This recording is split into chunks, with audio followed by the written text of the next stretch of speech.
I can finally draw a scene with a background. I know how to draw a box and some objects, but when I try to place them within a space, it's difficult. There are two main problems. All the objects and characters need to appear as if they belong in the same space, ensuring the space's proportions are convincing.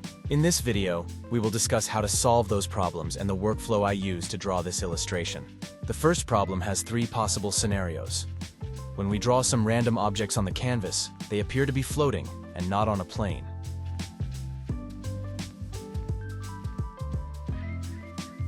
This can be easily solved by drawing according to a perspective grid.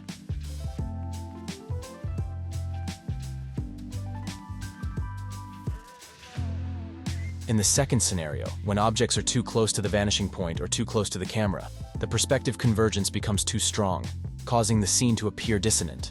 In the third scenario, when objects have been rotated, their vanishing points may differ from those of other objects. How should this be addressed? Regardless of how many sets of perspectives, their vanishing points will always be on the same horizontal line. All we need to do is draw an additional set of perspective grids as a reference. In practical applications, there is a method that can more easily solve these problems. We need to establish a space first. Starting with a floor creates the XY axis, resulting in two vanishing points. Adding the Z axis introduces the third vanishing point. With these premises in place, placing objects within this space makes them appear to be in the same environment. I prefer using a cube as the initial space because it makes it easier to measure proportions. Okay, the second problem. How to make the proportions more convincing. In this scene, there's a person standing by the window. We can tell by observation that the person is positioned at about 3/4 of the window's height.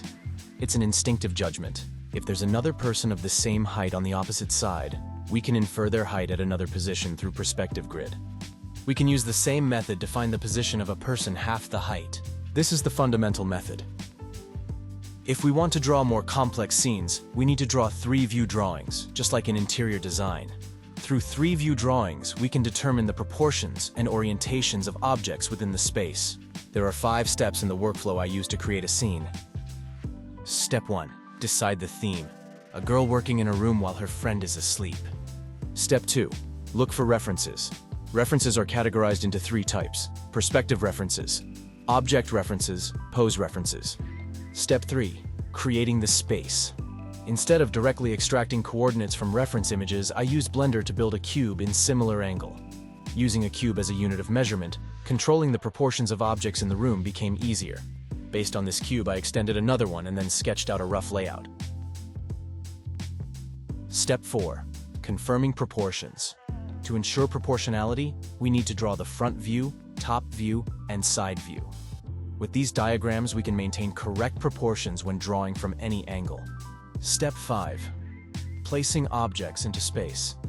Even though the proportions were determined using the 3-view diagrams, I still made some adjustments. The process of drawing involves continual modifications. Overall, there are 2 main challenges. For me, deciding on a theme usually takes 4 to 7 days. I've noticed 2 difficulties in deciding themes. I often start with a background or an element like a Suzhou courtyard without knowing who would be there or what they would be doing inside. This makes brainstorming difficult. It's easier to start with characters. For example, the second draft of the illustration had a theme of a recent graduate, tired and having a drink at home. I began to think about her room and her personality traits. Later, I changed it to her working at home, but found it dull with just a bed, so I added another character. Starting with characters makes it easier to brainstorm themes. I tend to lean towards themes based on things I commonly experience in my life, as these themes evoke more emotional resonance. Proportions. To ensure the space's proportions are convincing, I set the size of a cubic box to be 180 centimeters, with each unit representing 30 centimeters. Then, I found the dimensions of each piece of furniture, though not as precisely as in interior design. We need a basic proportion to ensure the space is convincing. Then, I drew 3-view diagrams based on these dimensions. This is one of the contents on my Patreon. If you are interested, check it out.